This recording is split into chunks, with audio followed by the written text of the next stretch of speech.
Here's an idea. If you can conceive of the book version of a character getting into an actual physical fight with their movie counterpart, consider rewriting the movie counterpart.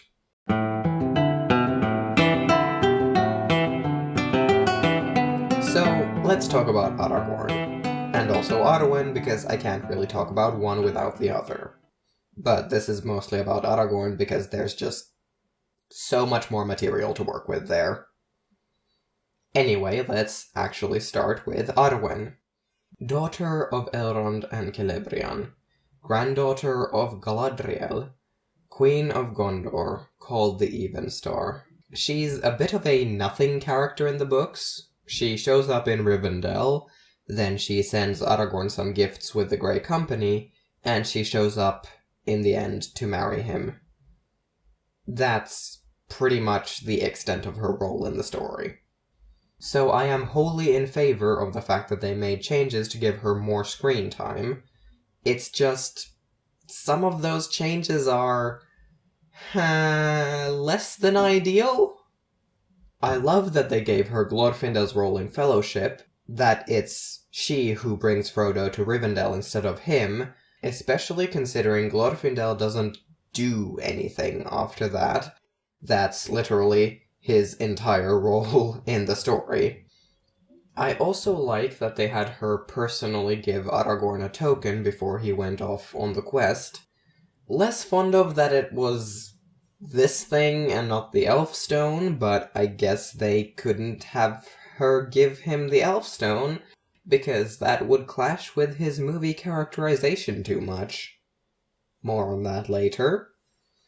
So, those are both good things. And I like that they have her say the "You are Isildur's heir, not Isildur himself" line to Aragorn, but I would have liked it so much more if they had kept something closer to Aragorn's book characterization. Because guess what? In the books, Aragorn says that about himself. To Boromir. And okay, it's slightly self-deprecating, because yeah, no, he really doesn't look much like the statues of the legendary kings he's descended from, but at its core, it serves to be part of the moment where he, himself, not anyone else, claims his birthright out loud for the first time in the books. Like, imagine if Arwen was the one who gave him those words. Wouldn't that be such a sweet little moment and a great look into their relationship and just who they are as people, with Arwen's optimism versus Aragorn's pessimism? Because Arwen would say those words and mean, "You are not doomed to the same fate," while Aragorn says them and means, "I am not a worthy heir of this line." And Arwen's standing in the background, this fucking close to tearing her hair out, just like, "That's not what I meant, and you know it, you goddamn idiot." Then we get to the Two Towers, or really we get to Lorien, and oh boy do we take an immediate nosedive. Because Peter Jackson is a fucking coward. We could have had this, Peter. We could have had Arwen at Helm's Deep. You set her up as a warrior and everything. But no, you got so much backlash from those fans that you scrapped the whole idea and went with this goddamn bullshit instead. Arwen was never in danger of dying because of some fucking, I don't even know. The growing shadow of Mordor was too much for her poor feminine constitution, I guess. Good fucking lord. Anyway, all of this fucking shit that's going on here only serves to make Aragorn, but especially Elrond, look like a terrible fucking person. Elrond in the books never made any attempt to break up Aragorn and Arwen. Sure, he told Aragorn that he wouldn't let them marry until Aragorn was king of Gondor and Arnor, which was kind of a dick move. But he also did nothing to discourage Aragorn from pursuing that goal, and he certainly never told him to let Arwen go or anything of the like. And he never just plain lied to her face like he did in the movie, or did anything to destroy her hope for a brighter future. Aragorn, likewise, did not have this fucking, "I'm breaking up with you for your own good. I know this is your choice, and you're making the one that would make both of us the happiest, but I still think I know better for some fucking reason" thing going on. They were engaged. Actually engaged. He gave her the Ring of Barahir and everything. They had been for like 38 years at the start of the quest. The only reason they weren't married yet is because Elrond decided to pull a Thingol and go forbid them from marrying until a very specific, near impossible task was completed. 38 fucking years, man! This is what I mean when I say book Aragorn would probably punch movie Aragorn square in the face. And honestly, he'd kinda deserve it. Also, reminder that's 38 years of an asexual romantic relationship, because elves have this whole thing where sex and the act of marrying someone is literally the same thing, but that's a whole separate discussion that I will not get into here. Then we get to Dunharrow, and Arwen begins to teeter dangerously close to Fridge territory. True, she doesn't actually die, but the threat of her death is what motivates this male character to get up and do what he already should have been doing from the start of the quest. So I'm gonna keep squinting if you don't mind. I mean, if they had to cut the Grey Company, couldn't they have sent Arwen instead? Like, fine, okay, imagine a movie where they were still determined to cut Andúril from the plot until this point. Imagine if it was Arwen and not Elrond who came to Aragorn and handed him Narsil reforged. Wouldn't that have been so fucking cool? Wouldn't that have been a great way to show us more of their relationship? And Arwen could have motivated Aragorn to do what was right without nearly getting fridged. Basically, my point with Arwen's character in the movies boils down to this. Mr. Jackson. Peter. It really is actually kind of impressive in a very sad sort of way that you managed to add more bad tropes to a work published in the fucking 50s. Just bravo. You sure did that. Now, moving on to the man himself. Aragorn. The fucking dick. Let's for a moment just ignore the whole bullshit I just went through and talk about his "I don't wanna be king" shtick. Now, there is a good way to make Aragorn more hesitant about his ability to live up to the legends of his house. Make him afraid of this responsibility, but still acknowledge that taking up this mantle is the right thing to do. Make him doubt his worthiness when comparing himself to such legendary figures as Isildur and Elendil, or, heck, Elros, instead of, running and hiding and feeling no apparent guilt over the fact that he is, by his inaction, in fact dooming several more people to death than would otherwise have to die in this war with Sauron. Now, wait, hold on a second, why do I say that? Well, let's just remove the Arwen is dying subplot from the movies for a second. Would Aragorn have ridden through the Dimholt? Would he have accepted Andúril? Would he have agreed to take up the mantle of Isildur's heir in truth?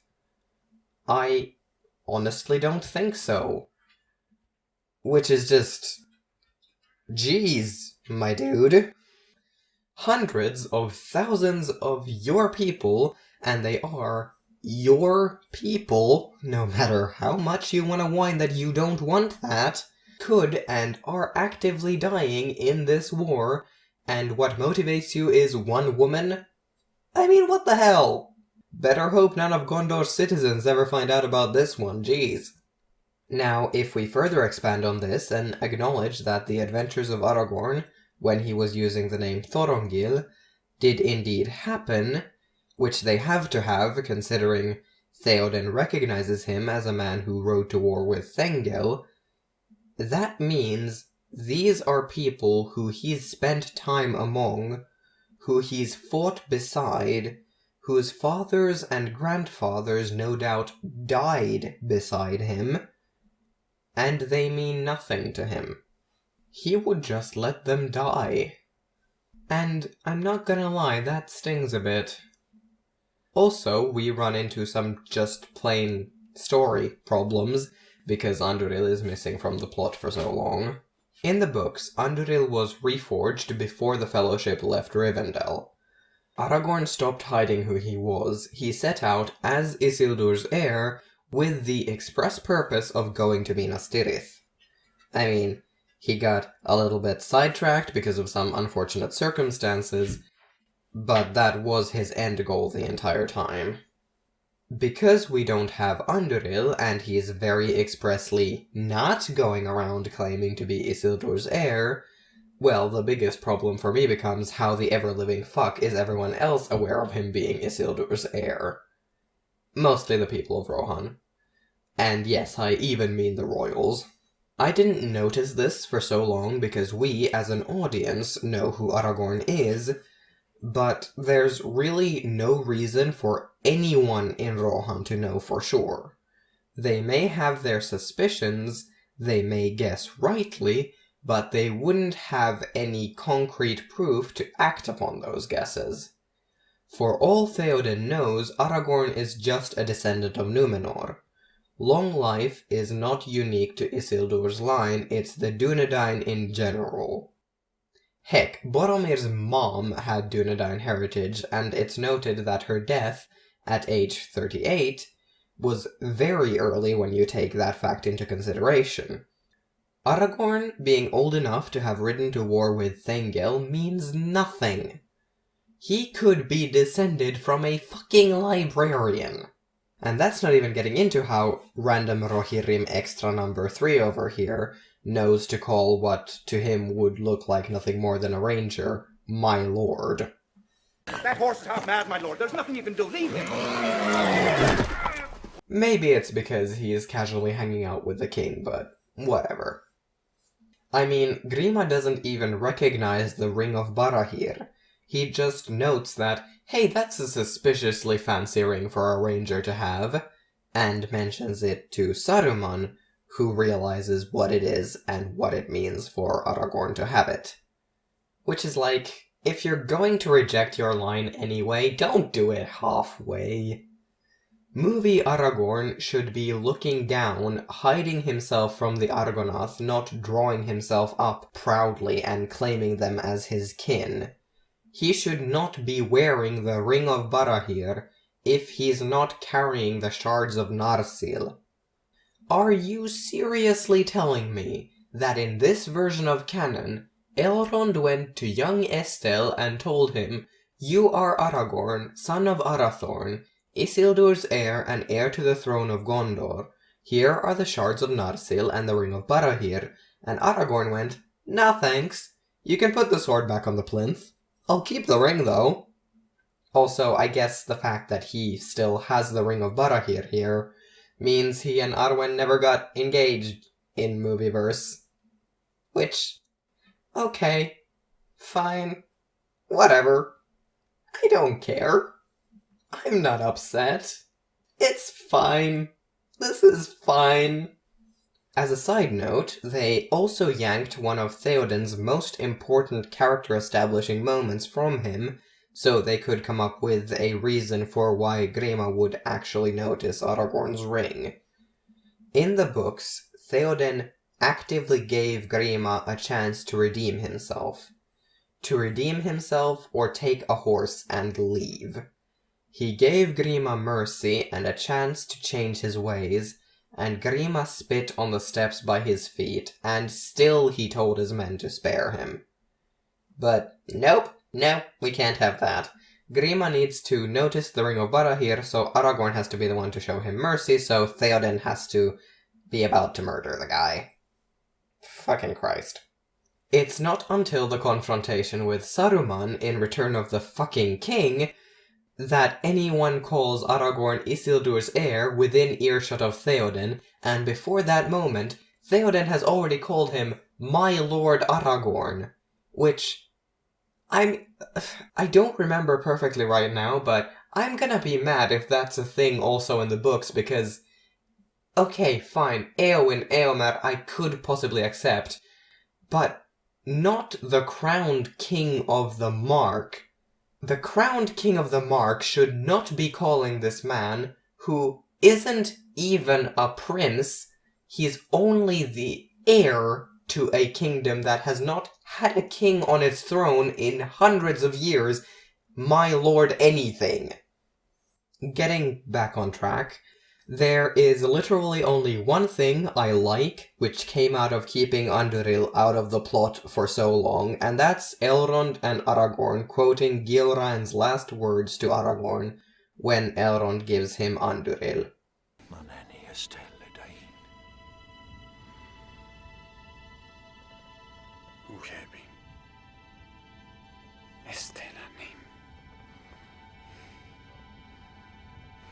That tugged at all the right heartstrings, I'll give them that one.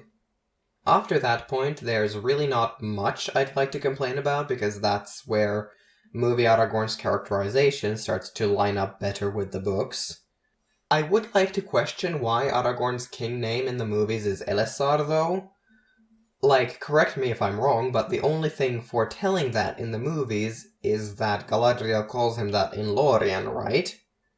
Because in the books, when everyone was getting their parting gifts in Lorien, Galadriel gave Aragorn the Elfstone, or Elessar, which is this green gem with a very complex and conflicting history, but the point here is Galadriel gave it to Aragorn as a kind of early wedding gift, and he wore it for the rest of the story, which is why his people started calling him Elessar when he came to Minas Tirith. I guess he just picked that name in the movies, or something. And then, of course, we have the standard that Arwen made for him, which he was supposed to get from the Grey Company, but he didn't because the Grey Company got cut from the plot. So he arrives at the Battle of the Pelennor Fields without a standard. Like, sure, yeah, the scene where they arrive in the ships is cool and all, but it doesn't have quite the same punch as these assumed ally ships rolling up only to unfurl the standard of a king of Gondor. Fuck, I would have liked to see that on screen. I do love his and Arwen's reunion scene, though. It very much rings true to the spirit of Tolkien's books and his writing style. You know the whole, I liked white better, and it is not. The way Tolkien uses these very simple lines after long flowery speeches, which makes for some honestly hilarious moments. That spirit is very much present in this kiss, and I love it. In conclusion, movie Aragorn is a selfish bastard, Peter Jackson is a coward, and Arwen. Fucking god. Both of them deserved better, but Arwen especially deserved better. Thanks for watching this video, and I hope you stick around. Bye!